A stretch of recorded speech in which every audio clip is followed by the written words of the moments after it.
गुरुरेव गति गुरुमेव भजे गुरुनैव सहास्मि नमो गुरवे न गुरुः परमं शिशुरस्मि गुरोः मतिरस्मि गुरो मम पाहि गुरो सच्चिदानन्दरूपाय विश्वोत्पत्त्यादिहेतवे तापत्रयविनाशाय श्रीकृष्णाय वयं नमः।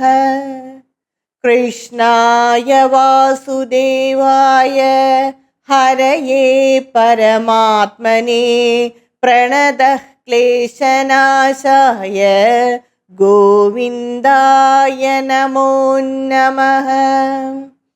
यं प्रव्रजन्तमनुपेतमपेदकृत्यं द्वैपायनो विरहकादर आजुहाव पुत्रेदि तन्मयतया तरवोऽभिनेदुस्तं सर्वभूतहृदयं मुनिमानदोऽस्मि। नारायणं नमस्कृत्य नरं चैव नरोत्तमं देवीं सरस्वतीं व्यासं ततो जयमुदीरयेत्। सर्वेभ्यः नमस्कारः। In my last video, I completed the 19th chapter of the first skanda of Bhagavata Mahapurana. In that chapter, Raja Parikshit asked Shuka Brahmarshi to tell about what a person should hear, should remember, should do bhajan, to think at the last moment of his life. And with that ended the first skanda of Bhagavata Mahapurana. Now begins the skanda 2 of Bhagavata Mahapurana. The answer to the question of Raja Parikshit is given by sage Shuka Brahmarshi in this skanda, skanda 2. In this skanda, skanda 2 is comparatively a very small. It has only 10 chapters in this skanda. But this skanda, that is skanda 2, is considered as the essence of Bhagavata Mahapurana. All those what are all said in this skanda is explained further in the rest of the Bhagavata Purana. The Chatushloki Bhagavata, which is considered as the soul of Bhagavata Mahapurana, comes in the 9th chapter of this skanda. And not only that, about the creation, about the different Leela avatars of Bhagavan, everything comes in this skanda only. So it's a very important skanda in Bhagavata Purana, which is considered as the essence of Bhagavata Purana. The objective of any Purana is to induce jnana through bhakti. Because when jnana is given as such in a raw way, just like how it is said in the Upanishads or in the core Vedas, many people will cannot grasp it. So it is given through bhakti, and that is the objective of the Puranas. So the Puranas, they strictly follow the Vedas. So the Bhagavata Purana is not different from it, and Bhagavata Purana is a completely jnana coated with bhakti. So the answer to the question of Raja Parikshit is given in this chapter, that is chapter 1 and 2 of skanda 2 of Bhagavata. Let us see what Shuka Brahmarshi said. Shuka Brahmarshi, after hearing the question of Raja Parikshit about what a person should think at the end moment, it should hear, should remember, should do bhajan, do japa at the end of his life, Raja Parikshit asked this question, and Shuka Brahmarshi appreciated this question because this question is needed for all beings, because all these life forms are temporary. So all the beings has to leave this life, that is, discard this body. But the human birth is really blessed because Only the human birth has the capacity to think and to do bhajan or do kirtana, basically to think and decide about the right thing. That discrimination, only the human birth has that. So Raja, where Parikshit, when he asked this question, Shuka Brahmarishi appreciated it. It is not only for your good, Rajan, it is for all the beings. This answer to this question will be beneficial to all beings, because and many people, they were not aware of this concept of Brahman, Atma, Jiva, soul, anything. All these words are alien to their daily way of life. They are so much involved in the worldly matters that they have not even heard about Brahman, Atma, or anything. So they are completely ignorant about it. They do not understand what it is, and they are so much attached to the worldly life. What they experience is so temporary. It's just like a bubble in the air. They do not realize it, so they are so much attached to the worldly matters. And Shuka Brahma Rishi appreciated this question from Raja Parikshit, and Shuka Brahma Rishi said, Tasmad Bharata Sarvatma Bhagavan Haririshwaraha Shrotavya Kirtitavyascha Smartavyascha Ichadabhayam. Therefore, one should hear, Shrotavya, Kirtitavya should sing, Smartavya, remember, Bhagavan Sri Hari, who is the Sarvatma, who is the soul of all. So everyone should think of Bhagavan Sri Hari, remember him, and sing his kirtanas, namas, and hear about him. So all that one should do, because he is the Sarvatma, and by that way one can go beyond the nature of fear. One will have that fearless nature. Any spiritual aspirant, he need to have that fearless nature, and he must be able to cross over all the obstacles in life. So that is the result of how we live in this life, how we conduct life. Throughout the life, what values we have, that is decide what values we have, that result is decided at that end moment. How we face death, or even in our daily life, how we face obstacles, that is dependent on how we live, what values we have in life. So always to hear about the excellences of Bhagavan Sri Hari, everyone likes it. And people from all walks of life, they chant the Bhagavan's Nama. They like to hear the excellences of Bhagavan Sri Hari. That is the glory of Bhagavan Sri Hari. Even the yogis, the jnanis, the bhaktas, the people who lead the worldly life, they all chant Bhagavan's Nama. It is good for all of them to hear the excellences of Bhagavan. And Shuka Brahmarishi is telling about his experience.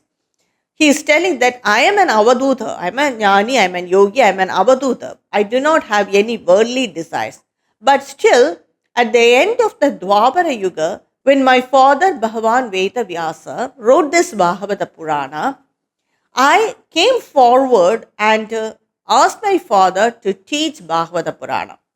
So my father taught this Bhagavata Purana verse by verse. So I am an avaduta, but still I am interested in hearing about the glories of Bhagavan Sri Hari. So what to tell about the rest of the people? I would like to hear the Leelas of Bhagavan. So I asked my father to teach this Bhagavata Purana. He said like that.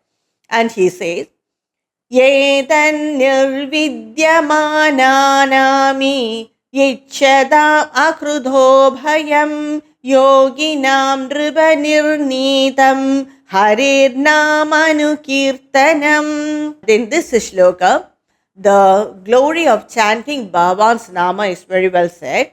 Bhagavan's Nama is suitable for all. Maybe he may be an yogi or a jnani or a bhakta or a worldly person. For everyone, for all walks of life, chanting Bhagavan's Nama is very useful, and it gives happiness to their mind. And it will make their mind fearless. So they can cross over when during their lifetime, they can cross over the obstacles in life can face the obstacles in life with braveness, and automatically their mind will be molded in such a way to cross over any fear. So they will not have any fear at any time. And hearing all this, Raja Parikshit asked Shukra Brahmarshi, now the end days have come to me. There is only 7 more days for me to live. So how can I practice that? How can I chant Bhagavan's Nama? How can I practice the Nama Kirtana? He said. Shukra Brahmarshi said, it is very good to spend a short span of life thinking about Bhagavan than to spend a long phase of life, long period of life in worldly matters. So what many people do, they spend a long period of life completely involved in worldly matters. They take care of their health, they take care of their money, they take care of their earnings, their property, but they don't take care of their mind. So it is very important to take care of the mind. The first sense, one has to do that. Automatically, the other things will follow. So Shukra Brahmarshi said, instead of spending a whole life thinking about the worldly matters, it is very good to spend the short span of life thinking about Bhagavan, and he gave an example. Once a royal sage, that is a Raja Rishi by name Katvanga, he helped the Devas. So the Devas asked Katvanga Rishi, what do you want as a gift? And Katvanga Rishi asked, how long will I live? And the Devas said, so you have asked this question. We have to tell the truth. You will live only for one muhurta, that is 48 minutes. That Katvanga Rishi, he immediately came back to earth and chanted Bhagavan's Nama. So that complete 48 minutes, that is one muhurta, he completely, with complete dedication and concentration, he chanted Bhagavan Sri Hari's Nama and he attained liberation. And the Shukra Brahmarshi said, so that is the Raja Rishi, Katvanga, he had only one muhurta. But now, Rajan, you have 7 days. So you can chant Bhagavan's Nama and you can hear about the glories of Bhagavan and spend your short lifespan in a very useful manner. Shukra Brahmarshi said, Anta kale tu purusha agade gada sadhvasaha chindyada sanga shastrena spruham dehenu yechatam. So when the last moment of any person's life approaches, he should be fearless and unperturbed in mind. That's what I said. That nature comes to a person by regular practice and completely thinking of Bhagavan throughout their lifetime. The result is, we get that result at that last minute. What values we have in life, how we conducted the life, all that is seen at the last moment. So one should face that last moment without any fear, with unperturbed mind, completely understanding what death is and who we are, that is the soul, who that soul is. So one must prepare oneself for this, because this separation from this gross body is inevitable. So one has to prepare that. And Raja Parikshit asked, how should I prepare for that moment? And sage Shukra Brahmarshi said, one should control the senses. One should first control the prana, because the prana affects the mind and the mind affects the prana. So one should control the prana, draw in all the senses, control the senses, and control the mind, and meditate on the gross form of Bhagavan. One should meditate, one should that is think about the gross form of Bhagavan from the feet, should go step by step to the head.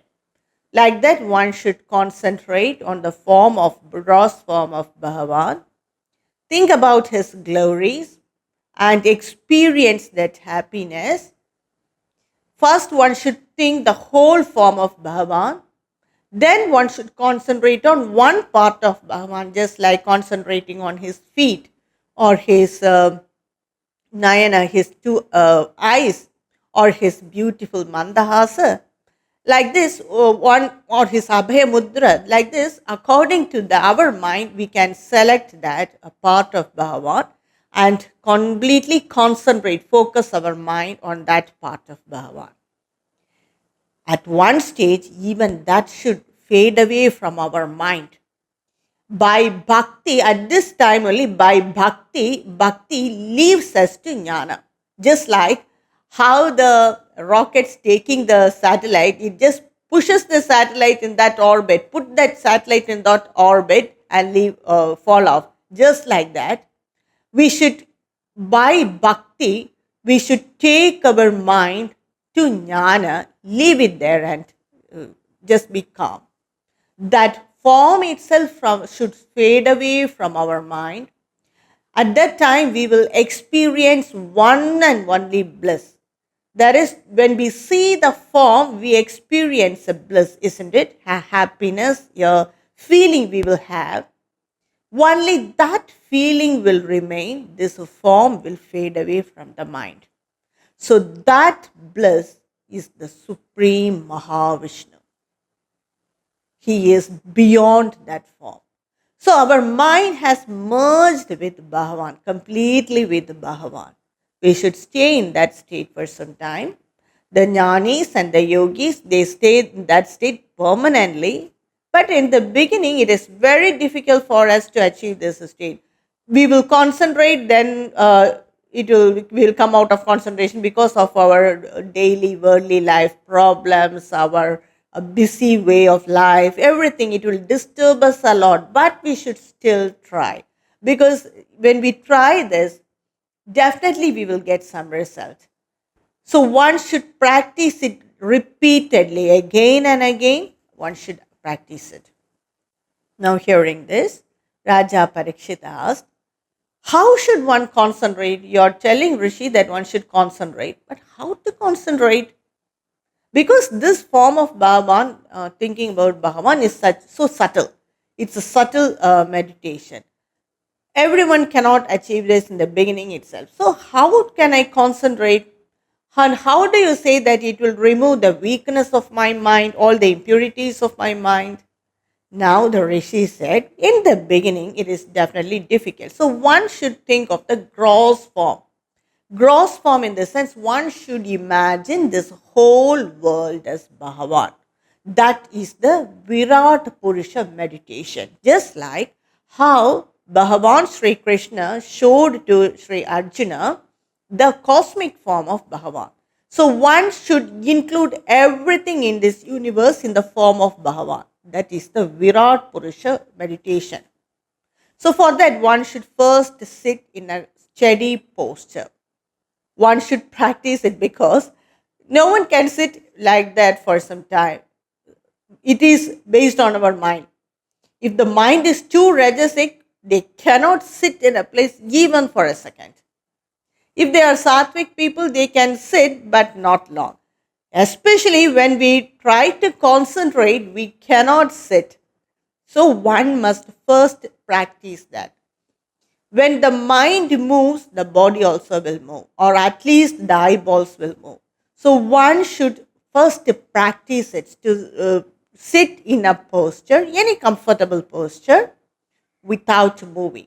Then one should do pranayama, that is, concentrate on the prana and control the prana, because when we take the prana, the mind will be disturbed. Or if the mind is disturbed, the prana will be disturbed. So they both are interconnected. So one should do pranayama, that is, concentrate on the prana and control the mind as well as the prana. One should draw in all the senses instead of going to the external objects. One should control the senses, concentrate like this, and think about the Virat Purusha of Bhagavan.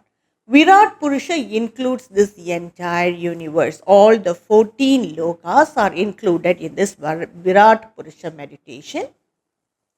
That is the 7 lokas above us and the seven lokas below us, that is the Bhumi, Bhudevi. This is the earth, is that first loka that is beyond this, and after this, six lokas, and beyond this, seven lokas.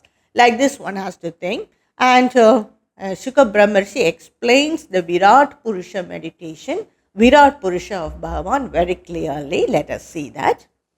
The Patala, that is the last stage of this Brahmanda, that Patala one should imagine is the underside of the feet of Bhagavan. His heels and the upper part of the legs are the Rasatala. And the ankle, that part, is Mahatala. The four legs are Talatala. The two knees are Sutala. The two thighs are Vitala and Atala, that regions. All these are nether regions. His hip is the earth. The Bhumi comes in that place of his hips. That is the earth sphere where the creation takes place. His deep navel is the sky. His chest is the Swarga. His beautiful neck is the Maharloka. His face is Janaloka. His forehead, the Tapoloka. His multiple heads, the Satyaloka. And exactly this is the form which Sri Arjuna also saw when Bhagavan showed his Vishwarupa. His both arms are Indra and the Devas. His ears, that is the quarters, and the sound, that is his ears. His nose is the two Ashwini Kumaras. That gandha, that sense of smell, that is the sense of smell of this creation. His mouth is the burning fire. His two eyes are the sun and the moon, and that eyeballs are the sky. His eyelids are the day and night. His two brows are the Brahmaloka. His four sides are the water. His tongue, there exists that sense of taste. And his Brahmarantra, that is the orifice, the top orifice, the crown of all, we all will have that, a small orifice. That is the Vedas. His molars are the god of death. Do you remember that in the Vishwarupa of Bhagavan, he will chew everyone with his mouth, with his molars, and that is his molars are the Yama, the god of death. His teeth is the expression of love, and his beautiful smile is Maya, and his glances are the creation. And that's why in the Puranas and in other scriptures we have read that when Bhagavan gives a glance to us, all our problems will be solved because he will create new situations. So his glances are the creation, limitless creation. His breast is Dharma and his back portion is Adharma. His generative organs are Prajapati. His abdomen is ocean. His bones are the mountains. And his blood vessels are the rivers. His hair is the trees and all the aushadha, all that plants and everything. His beautiful locks are just like the clouds or the dark clouds. And the vastra, that is his garment is the dust. And his heart is the unmanifested Prakriti. And the moon is all his soft emotions. And his chitta, that is his memory power, is the Mahat Tattva. It has the cosmic intelligence. And his nails represent the animals, wild animals. And the birds are his imagination. That's why it is so colorful and beautiful. His abode is man. He rests in man. That's why he is called Narayana. Narasya Ayanam. He rests in the man. And so he is called Narayan. Even in all the beings, it is Narayan only. He is resting there, but only man can realize it. That is the supremacy of the human birth. And his face is the Brahmana. His hands are the Kshatriya. His thighs are the Vaishya and his legs are the Shudra. Now, there is a great confusion and complication in telling that Shudras are his leg and the face is Brahmanas. It's so silly and ignorant argument, because why this place is given in the form of Bhavanas according to their varna and their duty. The duty of the Brahmana is to study Vedas, chant Vedas, and teach it to others. So they are the Vedic teachers in ancient time. So that can be done only with the mouth. They cannot use the hand or leg for that. So that according to their duty, that face is given to the, in the face resides the Brahmana. The Kshatriyas, their power is to fight. They cannot use the tongue or feet for it. They have to use their arms. The power is of a Kshatriya is in the arms. So the place for the Kshatriyas in the Virat Purusha of Bhagavan is given as the hands. Namely, and the next is the Vaishyas. They use that is their main duty of the Vaishya is economy. You might have seen that some people, they just count the notes, rupee notes, keeping their money on the thigh. They just don't keep like this. And no, when all these counting missions and all came now only in this period only. So in ancient times, the people, they keep the bundle of notes on their thigh and they count like it. Even I have seen some people counting like that. So the power of money that is in the thighs. So they are given that portion of thighs in the Virat Purusha of Bhagavan. And the duty of the Shudra is to help do service to others. So they use their legs a lot, they walk a long distance and they serve people. So their power to do their duties in the legs. So that position is given to the Shudras. It is not out of discrimination. So do you think that Bhagavan's feet is such a small thing? We all get Sharanagati on the feet of Bhagavan only. So we do not worship his mouth and ask for Sharanagati, or even his hands for Sharanagati. Sharanagati means we like to touch his feet. So that position is the place of the Shudras. So it is so silly and immature, or what can I say? It's an unnecessary argument to say that it's out of discrimination. It is given the feet, the Shudras are given the feet of Bhagavan, and the Brahmanas occupy the face of Bhagavan. It's also a silly way of arguing. So one has to think this cosmic form of Bhagavan. So all that in this manifested world are there in the cosmic form of Bhagavan. We may not know about many things, but all are included in that cosmic form of Bhagavan, that is the Virat Purusha of Bhagavan. That's why in Bhagavad Gita, when Sri Arjuna saw the cosmic form of Bhagavan, Vishwarupa, he has not seen many things, all that are there in the form of Bhagavan. So like this, so what all are manifested in this world, all are there in the Virat Purusha of Bhagavan. So one can think about the Virat Purusha of Bhagavan, that is the very gross form of meditation. And this Virat Purusha meditation, it is this meditation Lord Brahma he used in the ancient times. That is, in the ancient time when he was about to create this creation, he forgot how to create it, because during the last pralaya he completely lost that memory. And when the new creation time came, he didn't have that memory or remember anything how to create.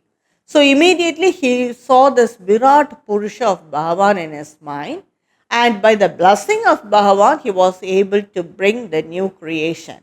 So this Virat Purusha meditation is very powerful. But if a person do not feel comfortable with this Virat Purusha meditation, then one can meditate on the Bhagavan, form of Bhagavan, in their heart, in their hridaya. Kechit swadehanta hridaya kashe pradesha matram purusham basantam chadurbhujam kanjarathanga shanga gadhadaram dharanaya smaranti. So a person can meditate on the form of Bhagavan in their hridaya, in that space, just like Bhagavan standing in that hridaya, heart. One can meditate like this. So what form we have to think? We have to think of the Chaturbhuja Rupa of Bhagavan. So where do we get this information? We have to read the scriptures, have association with the bhaktas, and understand this rupa of Bhagavan, and then concentrate on in our heart this form of Bhagavan. This is a very subtle meditation and a supreme meditation for the bhaktas. So here also one has to imagine about the beautiful, attractive form of Bhagavan. One has to begin from the feet of Bhagavan, then go to up to his head. So we have to imagine about the Chaturbhuja Rupa. First, we have to think of the feet of Bhagavan, that Komala, that feet of Bhagavan, with all those marks under his feet, and he is wearing a golden color anklets, small balls of gold on that. Then his Pidhambara Vastra, that yellow color Vastra of Bhagavan. Then that yellow color Vastra is held tight by that waistband, and so many gems decorate that waistband of Bhagavan. He is wearing a Tulasi Mala, and on his chest is residing Devi Lakshmi. And another mala also he is wearing, that is Vanamala. It is made of 5 different types of flowers and different colors. It indicates the Panchabhutas and this entire creation, that all this entire creation are strung to it in this, as a garland, and he's wearing, and that indicates the Vanamala, and his beautiful conch-shaped neck, his Chaturbhuja, he has 4 arms, and with his raised right arm, he is holding that Shudarshana chakra. With the lowered right arm, he is having that lotus flower, or we can imagine the Abhaya Mudra. With the raised left arm, he is having that conch, holding that conch Panchajanya. With the lowered left arm, he is just having that mace, and the beautiful smile of Bhagavan, his beautiful face, his Makara Kuntala, that is his earrings, and his forehead, it is decorated with the dark locks of hair, his curly hair, and he is having a kirida, his beautiful eyes, Sulochana. So many words or namas in Vishnu Sahasranama describe the beautiful eyes of Bhagavan. Padmakshi, Aravindaksha, Kamalanayana, Sulochana. So all these words explain the beauty of our Bhagavan, and also his Mandahasa, that is a beautiful, calm smile. So it's all a blessing to the devotee. So one has to think like this, from the feet to the top, crown of Bhagavan. Then after this, one has to concentrate on one part of Bhagavan, maybe his beautiful eyes, or his forehead, or his beautiful smile, or his pada, his feet. So any one portion one has to concentrate like this, and then that also should that image also should fade away from our mind, and that happiness, that feeling of bliss alone should remain. So this is the very pinnacle of bhakti. So after that, this yogi, the person who meditates on this like this, this bhakta, he merges in Bhagavan. And Sri Shuka Brahmarishi also tells about 2 types of mukti. One is the Satyo Mukti, and the another is the Krama Mukti.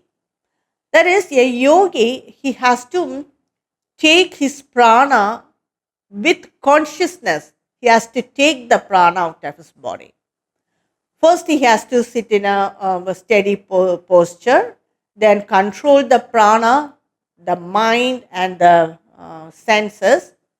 Concentrate on the prana, which is in the Muladhara chakra, that is in the lowermost chakra. Then by concentration, take that prana to the next higher chakra, that is the Manipuraga chakra, then the Anahata chakra, then Vishuddhi chakra, Ajna chakra. So when he take that prana through by concentration through all these chakras, he should close all the other 9 orifices, or otherwise the prana may have the chance to escape through one of the whole orifice of the body, then he may not attain liberation. So he has to first close all the orifices of the body, then take this prana with concentration one by one to the higher chakra. Then from the Ajna chakra, take that prana to the that is higher, that crown chakra, that is the Brahmarandra. So when he take the main prana at each centers, that is at the each chakra, the other concerned pranas also will combine with it. When he takes the prana to the Manipuraga chakra, then the Udana prana will come and join. Like this, all the 4 other pranas will come and join. So at last, the main prana, along with all the sub pranas, the subtle body, everything, it escapes through the Brahmarandra hole, that orifice. So here the yogi has 2 chances. He can decide. 2 choice. He can decide. Either he can go for Satya Mukti, that is, immediately he merge with Brahman, the universal consciousness. Now that individual consciousness, the jiva of the yogi, if he want, he can immediately merge with the universal consciousness. That is one way. But if the yogi decides, or if he want, it is his choice, entirely his choice, he can travel to different lokas before joining, merging with the infinite. That is first his subtle body, that is the jiva along with the prana and the subtle body, it will be purified in the Agni Loka. He has to go there. Then after that, he will go to the Shishumara sphere, that is a sphere of Bhagavan, where one can experience only happiness. When a yogi leaves his this body, discards this body, and go away through the Brahmarandra orifice, then he will experience one and only bliss. He will go to one and only that lokas. So in the Shishumara sphere, that is in the sphere which is in the shape of a crocodile. So that also he experienced only bliss. Then he will go to Brahmaloka, which is the topmost loka in this Brahmanda, topmost loka. It is also said as a loka of Brahma. There he will merge his Panchabhutas, his personal Panchabhutas with the universal Panchabhutas. His Sushma Sharira will be dissolved there. Then he will go to the Mahat Tattva. Escaping that Brahmanda, he will go to Mahat Tattva, which is the place of universal cosmic intelligence. That is the place of cosmic intelligence. He will merge his individuality, ego, in that. In the Mahat Tattva, he merges his ego. And in the Moola Prakriti, he will merge his 3 gunas.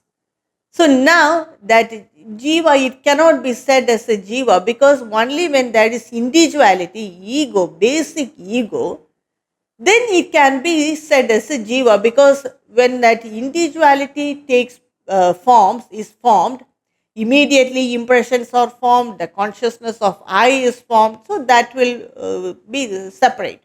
But now it has merged, that yogi has merged his individual ego, individual consciousness with the universal consciousness. So he cannot be said as a jiva or a yogi or anything, because he has merged in the infinite. He has merged with the infinite, merging his gunas, his all his panchabhutas, subtle body, everything with the universal concept.